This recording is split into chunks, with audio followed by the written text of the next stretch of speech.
Michi. Narito po akong muli. Ngayong araw po, ako ay magluluto ng pasta spaghetti with mussel o tahong. Ano po, umpisa na po natin.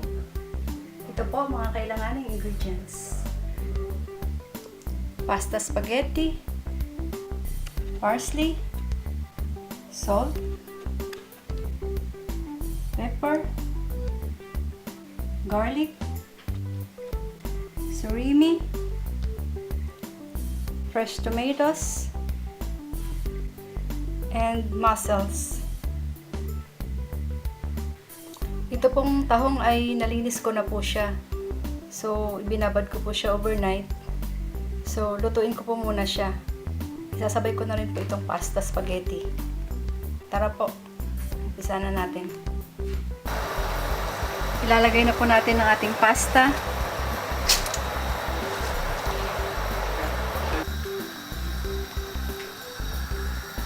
Maglalagay lang po tayo ng asin sa ating tahong.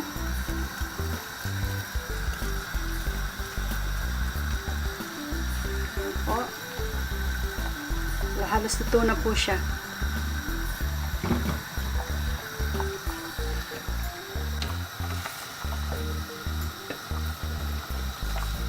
Hintayin lang po natin siyang maluto. Mamaya-maya po hanguin natin siya after 6 minutes. A few moments later.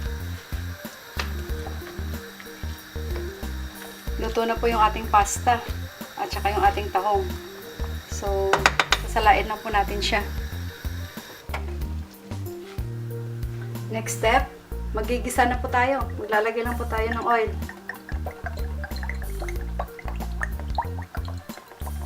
Then, sunod po natin yung garlic.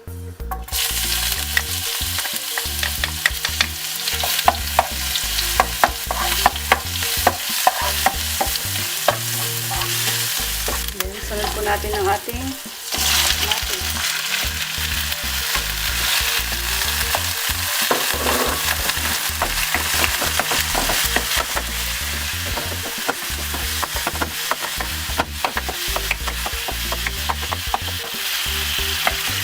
Dahil na po natin siyang maluto para isunod po natin yung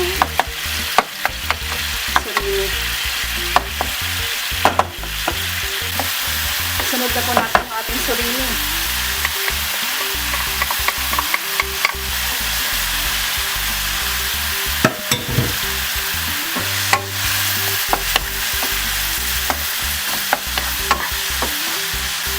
Kung wala naman po kayong mahanap na surimi, ang alternative po dito ay pwede po kayong gumamit ng chicken o kaya pork. So, ilagay na po natin ating salt. Sunod po natin yung ating paminta. Sunod na rin po natin ating parsley.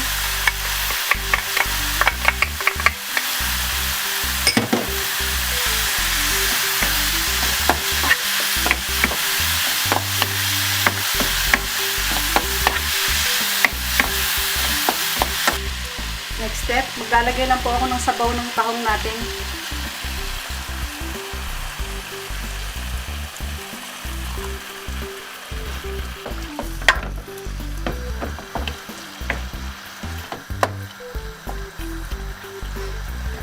Then, sunod na po natin yung ating pasta.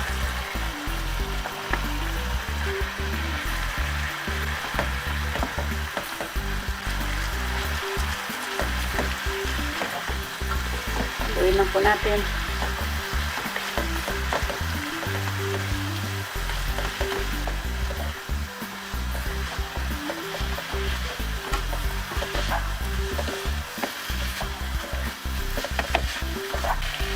Ilagyan lang po natin siya ng konting sabaw ng ating tahong.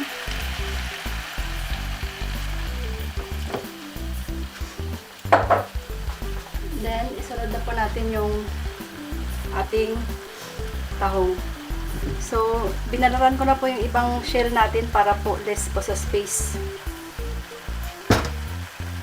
Then, isunod na po natin ang ating tahong.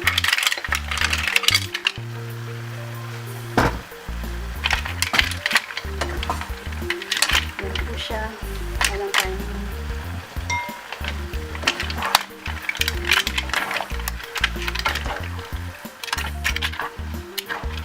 Halos luto na po siya. Yan. Sarap ng amoy.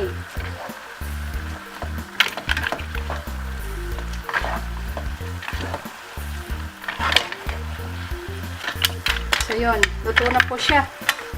So, ready to serve na po siya. So, lalagay na po natin siya sa plate. Ayan na po. Nailagay na natin siya sa plato. Budburan na po natin siya ng parsley.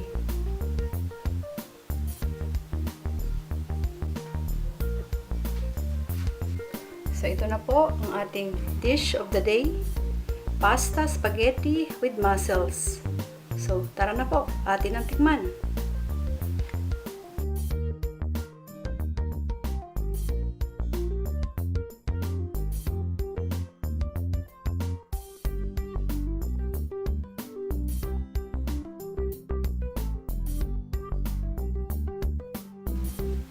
Salamat po sa lahat ng mga nanood.